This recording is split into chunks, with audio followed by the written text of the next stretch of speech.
I found out that a friend of mine from college, great guy, had everything, took his own life. And well, what do you say? How do you feel? You know, he's the kind of guy that I had not seen in decades, but I used to work with him, and I'm friends with a lot of his good friends, and kept up with him. And you know, he had good looks, he had money, he had a beautiful family, adult children, about to celebrate big things in their lives, and um, he just took his own life. I wonder about expectations. I wonder about, the gap between who you really are and who you project to be. And, he was just always upbeat, always fun, always kind, special guy.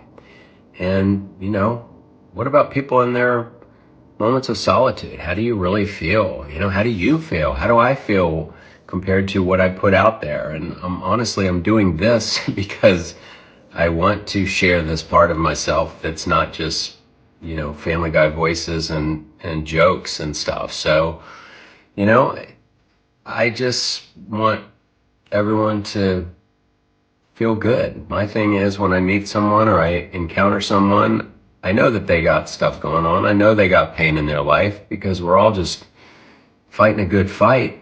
And I just try to be kind and try to make people laugh, whatever. And that's what I do. That's what I'm compelled to do.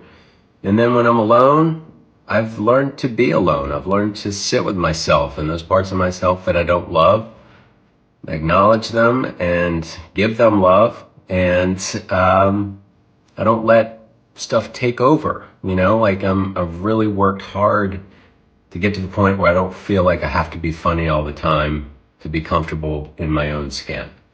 So, I would just encourage people to not worry about what people think. As long as you're being kind and you're being honest with yourself and doing what makes you feel good, that doesn't harm someone else or harm yourself. If you truly can get to a point where you don't reach for a drink or whatever vice or self-criticize, self-sabotage, if you can get to that point where you can just be, then it all becomes a lot more bearable and a lot less of running on empty, trying to fulfill expectations that just aren't really who you are. Love yourself.